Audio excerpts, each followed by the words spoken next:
मैंने वो नौकरी छोड़ दी। आप दूसरे की नौकरी करते हैं, मैंने नौकरी किसी की नहीं करी है। मेरी अपनी पहचान है, मैंने संघर्ष किया, ईमानदारी से दिया, और आज बढ़ते बढ़ते मेरी दिली इच्छा है कि मैं जब तक जिंदा रहूं मैं ईमानदारी से काम करता रहूं। मैं ऑलरेडी स्पोर्ट्समैन रहा। तुमने अगर कोई सपना देखा है, उस सपने को साकार करने के लिए तुम्हारे में मन में एक प्रतिज्ञा होनी चाहिए कि मुझे ये काम करना है। जिसके साथ जोड़ो, ईमानदारी से जोड़ो, मेहनत करो, लगन से करो। एक दिन मेहनत रंग लाती है, जरूर रंग लाती है। कि तुम दूसरे की नौकरी ना करके चाहे अपना एक छोटा सा चैनल बना लो।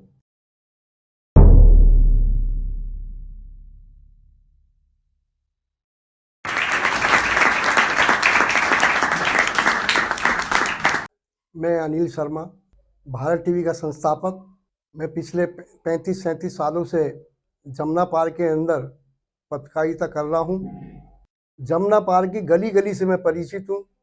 जमुना पार के सामाजिक धार्मिक प्रवृत्ति के जितने भी लोग हैं, नेता हैं, समाज सेवी हैं, सबसे मेरा परिचय है। सब लोग मुझे नाम से जानते हैं, मेरे चैनल के नाम से जानते हैं, क्योंकि जमुना पार के अंदर 2005 से मैंने भारत टीवी की स्थापना की, और बढ़ते बढ़ते आज 2023 के अंदर मैं जमुना पार के अंदर क्या आसपास के क्षेत्रों के अंदर मेरा नाम है। मेरे यहाँ सैकड़ों लोग काम कर गए हैं। मैंने उनको ट्रेंड किया है, अखबार निकलवाए हैं लोगों से, चैनल बनवाया है, और आज वो आगे बढ़ रहे हैं। अलग अलग क्षेत्रों में उनका नाम है।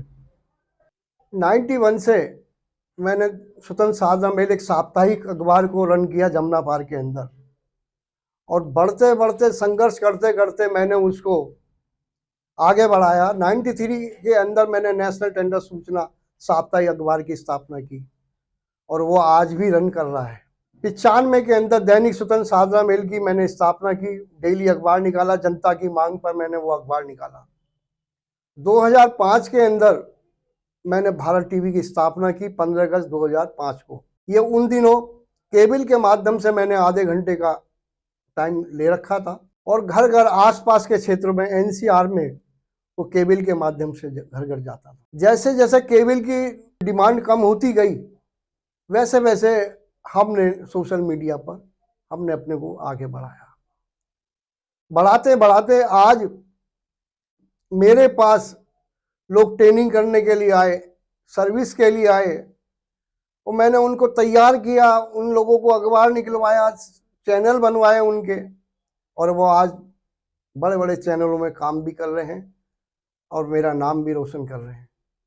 मेरी एक खूबी है, मैं लोगों को साप्ताहिक अखबार निकलवाने के लिए पहले 500 रुपये का ऐड देता हूँ, और उन 500 रुपये से आज मेरे कई ऐसे मित्र हैं जो करोड़पति बन गए, जिनके डेली अखबार बने। 97 में लोकसभा का चुनाव लड़ा, क्योंकि मेरी प्रसिद्धि इतनी हो गई थी, मुझे गली गली में लोग जानते थे। मेरी खूबी है, मैं किसी पार्टी से नहीं जुड़ा, मैं स्वतंत्र रह के चुनाव लड़ा। लोकसभा का लाल बिहारी तिवारी, HKL भगत, अशोक वालिया, हम लोकसभा का चुनाव लड़े। 2003 के अंदर मैंने विधानसभा, बाबूपुर विधानसभा चुनाव लड़ा, और मैंने अच्छी फाइट की। मैं अनेक संस्थाओं से जुड़ा हूँ, सामाजिक संस्थाओं से, NGO से जुड़ा हूँ, मैं उनके साथ काम करता रहता हूँ। मेरा बेटा राहुल भारत टीवी देख रहा है, मैं अखबार को देखता हूँ। 2013 के अंदर मैंने गाजियाबाद से नेशनल टेंडर सूचना अखबार निकाला, और आज भी वो रन कर रहा है। जब तक मैं जिंदा रहूँगा, ये मेरी इच्छा है कि मैं लोगों को इस लाइन में आगे बढ़ाना चाहता हूँ, और यही चाहता हूँ कि अखबार लाइन से ही आगे बढ़े। मेरी एक ईमानदारी की एक अलग ही पहचान है। इस जमुना पार में अगर आप सर्वे करवाएं, LIU से, CBI, किसी भी संस्था से मेरा सर्वे कराएंगे, तो मेरे ऊपर कोई उंगली, मेरे बच्चों पे, मेरे पे कोई उंगली उठाने वाला नहीं है। आज क्या लोग करते हैं, अखबार निकाल लेते हैं, ब्लैक मेलिंग पे उतर जाते हैं। ये मेरा नाम नहीं, मैं इनसे दूर हूँ, मैं उनके साथ भी नहीं खड़ा होता। मैंने गाजियाबाद में, सहारनपुर में, मेरठ में, दिल्ली में, करनाल में, फरीदाबाद में लोगों को अखबार निकाला। मेरी पहचान, मैंने अपनी एक संस्था बना रखी है, डेली वीकली न्यूज़पेपर एसोसिएशन, वो रजिस्टर्ड है। मैं सामाजिक कार्यों में लगा रहता हूँ। अखबार वाले पे कोई समस्या आती है तो मैं उस समस्या को उठाता हूँ, संघर्ष करता हूँ। मैं पत्रकारों के लिए दिल्ली विधानसभा के अंदर चौधरी प्रेम सिंह अध्यक्ष थे तो मैं उनके गेट पर धरने पे बैठ गया था। साप्ताहिक अखबार वालों को अंदर नहीं जाने की परमिशन थी, मैंने वो परमिशन दिलाई। मैं अखबार वालों के लिए बड़ा संघर्ष किया, इसीलिए वो मुझे पसंद करते हैं, मेरी ईमानदारी को पसंद करते हैं। आज मैं जहाँ भी जाऊँगा लोग मुझे दूर से नमस्ते करते हैं, लेकिन मेरे ऐसा नहीं है कि मेरे जाने के बाद मुझ पर कोई उल्टा सीधा कमेंट्स करे। मैं उन अखबार वालों से, उन चैनल वालों से हाथ जोड़ के गुजारिश करता हूँ, भाई ईमानदारी से बढ़िया कोई चीज़ नहीं है। तुम बेईमानी करोगे, लूट खसोट करोगे, पकड़े जाओगे, ये नाम बदनाम होगा। आज आप देख रहे हैं गोदी मीडिया, बड़े बड़े चैनल के रिपोर्टर आपस में भिड़े पड़े हैं। ऐसा मैंने नहीं सीखा। मेरे दोस्त हर बड़े न्यूज़ चैनल में हैं, बड़े अखबार के अंदर हैं। वो इसलिए हैं क्योंकि मैं 35 साल से इसी लाइन में हूँ। मैंने दूसरे की नौकरी ना करके अपने ही कोई आगे बढ़ाया, ये मेरी एक पहचान है। जमुना पार के अंदर आज मेरा बड़े सम्मान से नाम लिया जाता है, मुझे सम्मान दिया जाता है। मैं भी लोगों को सम्मान देता हूँ, जब मैं सम्मान दूंगा तो तभी मुझे सम्मान मिलेगा। तो ऐसा मैंने अपने बच्चों को भी सिखाया है। अगर मैं आज बेईमान होता तो आज मेरे पास गाड़ियों की लाइन लगी होती, बहुत प्रॉपर्टी होती। आज देख रहे हो बड़े बड़े चैनल के रिपोर्टर, फार्म हाउस के मालिक, बड़ी बड़ी लंबी गाड़ियों के मालिक, पैसा कहाँ से आता है? वो पैसा उनको 2 नंबर से अलग से कमाई होती है। इतनी तनख्वाह इतनी नहीं है कि आप साल भर में करोड़ों रुपये कमा लो, लेकिन फिर भी नाम बदनाम हो जाता है। मैं बहुत ऐसे पत्रकारों को जानता हूं जो सड़क पे थे और आज वो अरबोपति हैं, लेकिन मैं वहीं का वहीं हूँ। ईमानदारी, मेरी मेहनत, मेरी लगन ये बोलती है। इस जमुना पार के अंदर मैं 2nd नंबर का अपने को पत्रकार मानता हूँ।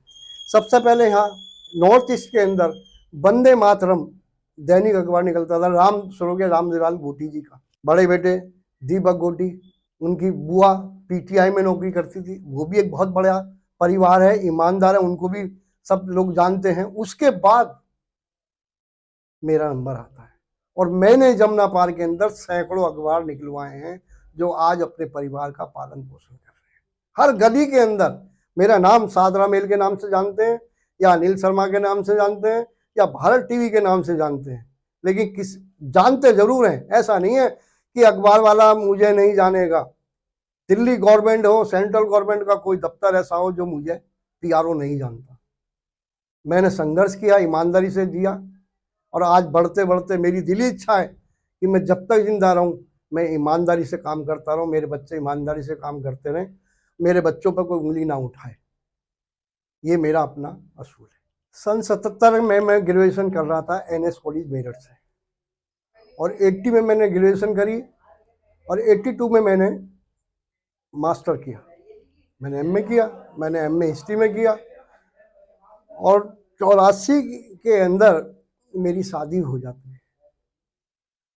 जब शादी होती है तो मैं दिल्ली में मोदी जोरक्स में सर्विस करता था। जब मेरा अपॉइंटमेंट हुआ डॉक्यूमेंटेशन असिस्टेंट मैनेजर के लिए, तो उस टाइम मेरे साथ कोई कंडीशन नहीं रखी थी। मुझसे ये कहा था आप नेहरू प्लेस और ओखला के अंदर रहेंगे। 1.5 साल बाद मेरे को कहते हैं कि आपका ट्रांसफर रामपुर प्लांट में कर दिया है। मेरे फादर ने मुझे बहुत समझाया कि तुम ट्रांसफर होकर चले जाओ, तुम्हारे बच्चों को हम देखेंगे। मेरी वाइफ गवर्नमेंट सर्विस में है, आप वो लास्ट ईयर अप्रैल के अंदर रिटायर हो गए एज ए गजेस्टेड पोस्ट से। मैंने वो नौकरी छोड़ दी।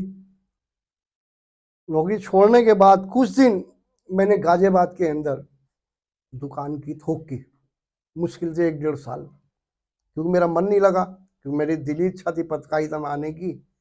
क्योंकि मैं अपने बड़े भाई का अखबार सन 77 में मोदी नगर साप्ताहिक के नाम से उसको मैं तैयार करता था, समाचार बनाता था, विज्ञापन लाता, सारा काम एडिटिंग वेडिंग सब। उन दिनों तो वो थी कंपोजिंग का खेल था। तो अखबार तैयार करा के मेरठ से मोदी नगर भाई के पास पहुंचाना, उसको डिस्ट्रीब्यूट कराना मेरी आदत सी बन गई, मेरा शौक। मेरे साथ के लड़के सब पुलिस के अंदर इतने हैं यूपी के अंदर, कोई एसओ है, कोई एसएसपी है, कोई सीबीआई में, रमन त्यागी अभी रिटायर हुए हैं, एसएसपी से।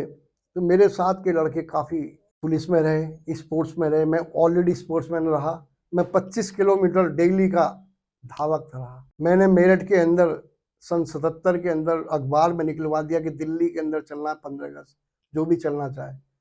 तो कोई चलने को तैयार नहीं हुआ, क्योंकि मेरी प्रैक्टिस थी। मैं मेरठ से मोदी नगर क्रॉस कर दिया था 25 किलोमीटर। अगर आप लोगों ने मेरठ का स्टेडियम देखा हो तो मैं 2 बजे दिन में, दोपहर के 2 बजे के दिन में 25 चक्कर ऊपर नीचे के लगाता था। क्या घोड़ा दौड़ता होगा। आज भी मैं लिफ्ट कम यूज करता हूँ। तो करते करते मेरी हॉबी बढ़ती चली गई। मैं पत्रकारिता की तरफ चला, मेरा रुझान था। मेरे बॉस रहे थे परवीन सिंह ऐरन, वो एज ए एमपी भी रहे हैं, मिनिस्टर भी रहे हैं यूपी में।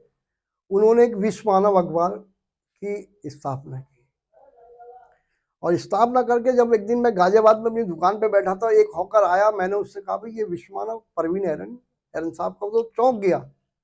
मैंने, यार उन दिनों मोबाइल का जमाना नहीं था। मैंने कहा ऐरन साहब को मेरा नमस्ते बोलना। उसने बोल दिया। तो मैंने 2-3 बार ऐरन साहब को फ़ोन किया लैंडलाइन से। तो उन्होंने कहा मैं अभी बरेली हूँ, अभी वहाँ हूँ। एक दिन मुझे उन्होंने टाइम दे दिया। तो टाइम दे दिया तो उन्होंने मेरे से कहा कि तुम मेरे साथ जुड़ जाओ, क्योंकि मुझे तो शादी हो गई थी, बच्चे पालने थे। तो मैंने उनके साथ काम किया। उनके यहाँ मैंने एडमिनिस्ट्रेशन भी देखा, ट्रांसपोर्ट भी देखा। टोटल 5 जगह से उनका एडिशन निकलता था, सहारनपुर, बरेली, करनाल, शिमला और गाजियाबाद। तो उनके पास जो केमिकल से रिलेटेड जो भी सामान होता था, परचेजिंग का, प्रिंटिंग लाइन का, तो वो सारा मैं भेजता था। मेरे को शौक था रिपोर्टिंग का भी। तो मुझे रिपोर्टिंग करने का मौका बहुत कम मिलता था वहाँ, क्योंकि बहुत स्टाफ था, अखबार बड़ा था। उनकी टक्कर दैनिक जागरण, अमर उजाला सी थी। राष्ट्रीय सहारा तो बाद में आया था। तो करते करते मैंने उनके पास 91 तक मैंने उनके यहाँ नौकरी की। नौकरी करते करते मैंने साप्ताहिक स्वतंत्र साधना मेल की स्थापना की। मैंने अपने बॉस को बता दिया, मैंने भाई साहब मैं ऐसे ऐसे एक साप्ताहिक अखबार निकाला है। तो वो कहने लगे कि गाजियाबाद से छपवाओ। मैंने, जी गाजियाबाद क्यों परेशान करूँ आपको। तो 89 के अंदर वो विधानसभा का चुनाव हार जाते हैं। और हार जाने के बाद जब आदमी हार जाता है तो टेंशन में हो जाता है। उन्होंने अपने को वाइंड अप किया, स्टाफ निकालना शुरू किया। तो मैंने अपना अखबार निकाल लिया था। तो उन्होंने मुझसे कहा अनिल तुम बहुत मेहनती हो, तुम मेरे साथ जुड़े रहो, आईएनएस में अखबार का ऑफिस है, वहाँ बैठना, अपना अखबार भी निकाल लेना। मैंने, भाई साहब मैं तो अपना ही काम करूँ। तो 91 में मैंने अपने अखबार को आगे बढ़ाया। उस टाइम 100 रुपये का विज्ञापन मिलने वालों से, यार दोस्तों जो जान पहचान के थे, कोई 100 का, कोई 500 का। तो उस टाइम मेरा 4 महीने बाद गवर्नमेंट से पेपर अप्रूव हो गया। तो मुझे साल में 8-10 विज्ञापन मिलने शुरू हो गए। मेरे को अच्छा रेस्पॉन्स मिला। तो मैंने 93 के अंदर मैंने नेशनल टेंडर सूचना साप्ताहिक अखबार की स्थापना की। उसको बढ़ते बढ़ते मैंने 95 में सादरा मेल डेली को रन किया। उसके बाद 2005 के अंदर मैंने नेशनल टेंडर सूचना दिल्ली से रन किया, वो भी मेरा चल रहा है। 2013 के अंदर मैंने गाजियाबाद से नेशनल टेंडर सूचना किया, वो भी आज रन हो रहा है। मेरा बेटा मेरे साथ, राहुल शर्मा, भारत टीवी को देखता है और मैं अपने अखबार लाइन को देखता हूँ। ये मेरा अपना परिचय है। मेरे एक मित्र हैं AK अग्रवाल, उन्होंने अग्रजन पार्टी की स्थापना की, पार्टी बना रखी थी। तो वो मेरे संपर्क में आ गए मेरे अखबार की वजह से, क्योंकि जमुना पार में मेरा अखबार बहुत बढ़ता था, लोग लेते थे, फ्री भी बढ़ता था, पैसे भी देते थे, मेरे मेंबर बने हुए थे। तो एक दिन वो मेरे कार्यालय में आए और उन्होंने मुझसे कहा अनिल शर्मा आप हमारे पार्टी से चुनाव लड़ लो। तो ये 97 की बात है, मैंने लोकसभा का चुनाव लड़ा। SKL भगत, लाल बिहारी तिवारी, डॉक्टर वालिया और मैं, मेरा 5वां नंबर लोकसभा के अंदर मेरा नंबर आया, मैं लड़ा। मेरा हौसला बढ़ता गया, मेरी सामाजिक में पहचान बनती गई। अनेक संस्थाओं से मैं जुड़ा, मुझे मान सम्मान बहुत मिला। तो फिर मेरे मित्र ने कहा कि अब 2003 में तुम फिर चुनाव लड़ो भावपुर विधानसभा का। मुझे चैलेंज कर दिया। यहाँ के एक विधायक थे नरेश गौड़, उन्होंने कहा तू क्या चुनाव लड़ेगा, तू तो मुझे हरवा देगा। तुझे बस की क्या चुनाव लड़ा? मैं चुनाव जरूर लड़ूंगा, चाहे वोट मुझे एक मिले। बीजेपी के एमएलए थे वो हारे, और हम भी हारे हारे, लेकिन हम जीते। हम 2003 में हारने के बाद मैं अपने को जीतता मानता हूँ। क्यों मानता हूँ? एक विधायक को कहना कि तू चुनाव क्या लड़ेगा, हमने उसको हरा दिया। ये मेरी अपनी पहचान है। मैं खुल के निर्दलीय लड़ूंगा, तुम आ जाओ सामने। ये मेरी पहचान है। हर गली के अंदर मेरी पहचान है, मेरे बच्चे की पहचान है, मेरी पहचान है। कोई मुझे चेहरे से जानता है, कोई अखबार के नाम से जानता है। सादरा मेल वाले अनिल शर्मा जी, राहुल के पापा अनिल शर्मा जी, भारत टीवी के मालिक अनिल शर्मा जी। तो मेरे यहाँ तो सैकड़ों लोगों ने काम किया। लड़के लड़की मास कम्युनिकेशन से ट्रेनिंग करके आए, कॉलेज में कर दिया, नौकरी मिली नहीं तो मैंने उनको आगे 2-2 साल, एक साल। कोई अमर उजाला में था, कोई पंजाब केसरी से आया। मेरे पास तो जितने लोग आए, जो लोग आए उन्होंने ही, किसी ने अखबार निकाल लिया, किसी ने चैनल निकाल लिया। मुझे बड़ी खुशी है, मेरा नाम तो चल रहा है ना, ये मेरी पहचान है। मैं मास कम्युनिकेशन के स्टूडेंट को खास कर कहता हूँ कि अगर तुमने अगर कोई सपना देखा है, उस सपने को साकार करने के लिए तुम्हारे में मन में एक प्रतिज्ञा होनी चाहिए कि मुझे ये काम करना है, लगन होनी चाहिए। जैसा मुझे लगन थी, मेरे घर वाले कहते थे तू पुलिस में जा, तेरे सारे दोस्त हैं, मेरे भाई, मेरे फादर। लेकिन मेरे फादर मुझे हमेशा यही कहते थे तू नेता बनेगा। मुझे कभी नहीं कहा, मैंने वो काम किया। मेरी लगन थी मुझे पत्रकार बनना है और खुद मेहनत से बनना है। मैंने अपने बड़े भाई को ये दिखाया कि भैया देखो, आप दूसरे की नौकरी करते हैं, मैंने नौकरी किसी की नहीं करी है, मेरी अपनी पहचान है। कोई नवभारत टाइम्स में नौकरी कर ले और वो क्या मेरा नाम है, तेरा नाम नहीं है, वो नवभारत टाइम्स का नाम है। बड़े अखबार में नौकरी करके, बड़े चैनल में नौकरी करके तुम कहो मुझे सारा संसार जानता, मैं नहीं मानता। मैं उसे मानता हूँ शेर जो नौकरी छोड़ के और अपना चैनल खड़ा करे, अपना साप्ताहिक अखबार निकाले या डेली अखबार निकाले, उसको जिंदा करे, उसको आगे बढ़ाए, तो मैं मान जाऊंगा उसको। मैं अपने हर दोस्त से ये कहता हूँ, मेरे दोस्त मानते हैं जो बड़े बड़े चैनल में काम करते हैं, अनिल शर्मा तेरे जैसा आदमी हमने नहीं देखा। मैंने कोई भी चैनल, कोई भी अखबार ऐसा नहीं देखा जिसमें लोगों ने नौकरी छोड़ी हो और नौकरी छोड़ने के बाद सामने खड़ा हो मालिक के। मैं ऐसा आदमी हूँ। मैंने मालिक को कह दिया था मैं नौकरी छोड़ रहा हूँ, मुझे मालिक ने कहा नहीं नौकरी मत छोड़ो, तुम मेरे यहाँ काम करो। सन 84 अप्रैल की बात है। परवीन सिंह एरन से मेरे आज भी ऐसे संबंध हैं। वो आज इतने बड़े आदमी हैं, उनका चैनल भी रहा, इंजीनियरिंग कॉलेज भी है, फाइनेंस कंपनी भी है, होटल भी है, एक्स एमपी भी रहे हैं, एक्स एमएलए भी रहे हैं, मिनिस्टर भी रहे हैं, पत्रकार भी रहे हैं। हजारों लड़के लड़कियां उनके यहाँ नौकरी कर गई, वो भी आज मेरे बहुत कायल हैं, मुझे शाबाशी देते हैं, मेरे को आगे बढ़ाने का हौसला करते हैं। लेकिन मैं उनके साथ ईमानदारी से जुड़ा हूँ। उनके साथ मैं तब भी ईमानदार था और आज भी ईमानदार हूँ। 2005 के अंदर जब लड़के लड़कियां मास कम्युनिकेशन करने के बाद मेरे पास वो आते थे, तो वो हमसे कहते थे कि भाई साहब हमें रख लो, हमने मास कम्युनिकेशन कर लिया है, खाली है। तो मैं उनको ट्रेनिंग के लिए अपने पास रखता था। मेरे पास 10-10, 15-15, 20-20 लोगों का स्टाफ होता था। और वो काम सीखने के बाद मेरे पास वो कोई बड़े चैनल में चला गया, बड़े अखबार में लग गया, मेरी शुभकामनाएं, कोई सरकारी अफसर बन गया। तो मैं तो सभी से ये कहता हूँ कि मेहनत करो, लगन से करो, ईमानदारी से करो, जिसके यहाँ काम करो उसको ये दिखा दो हम तुम्हारे हैं। मैंने तो लोगों को नौकरी दी, काम दिया, मेरे सामने खड़े हो गए, मेरे सामने चैनल बनाया और आज वो मेरे से कंपटीशन करते हैं, लेकिन मेरे में कोई असर नहीं पड़ता। मेरी अपनी अलग लाइन है, मेरी अपनी की ईमानदारी है। आज क्या है, लोग गली गली के अंदर कैमरे उठा के घूम रहे हैं, ब्लैकमेलिंग कर रहे हैं, बिल्डिंगों को फोटो ले रहे हैं। तुम्हारा काम बिल्डिंगों का फोटो लेना थोड़ी यार, तुम ब्लैकमेलिंग करते हो, पिटते हैं, थाने में चले जाते हैं, बंद होते हैं, प्रेस को बदनाम करते हैं। तो मैं तो यही कहूँगा भाई, ईमानदारी से बढ़िया कोई लाइन नहीं है। ईमानदारी से काम करो, लगन से काम करो, यही तुम्हारी हॉबी है। मैं तो तुमसे भी यही कहूँगा कि तुम दूसरे की नौकरी ना करके चाहे अपना एक छोटा सा चैनल बना लो, चाहे साप्ताहिक अखबार निकालो। अगर तुम्हारे में गट्स होंगे तो तुम साप्ताहिक को डेली कर लोगे, सोशल मीडिया से आप 24 घंटे का चैनल बना लोगे। बड़े चैनलों में नौकरी नहीं मिलती बड़ी आसानी से, तुम्हारा माई बाप कोई होगा तो वो तुम्हें ले जाएगा, नहीं तो धक्के खाओ। बस गिनती के वहाँ गिने चुने लोग होते हैं वही सामने टीवी पे दिखाई देते हैं। तुम में भी ये लगन रहती है कि भाई हम भी एक दिन टीवी पे आएंगे, वो ऐसा मौका नहीं देते। वो आपको फील्ड पे रखेंगे, मार्केटिंग के लिए कराएंगे, स्क्रिप्ट लिखवा लेंगे, भाई यही काम रह गया। मैं तो सब बच्चों से यही कहता हूँ, जिसके साथ जोड़ो ईमानदारी से जोड़ो, मेहनत करो, लगन से करो। एक दिन मेहनत रंग लाती है, जरूर रंग लाती है। आज जो कुछ हूँ मेरी मेहनत रंग लाई।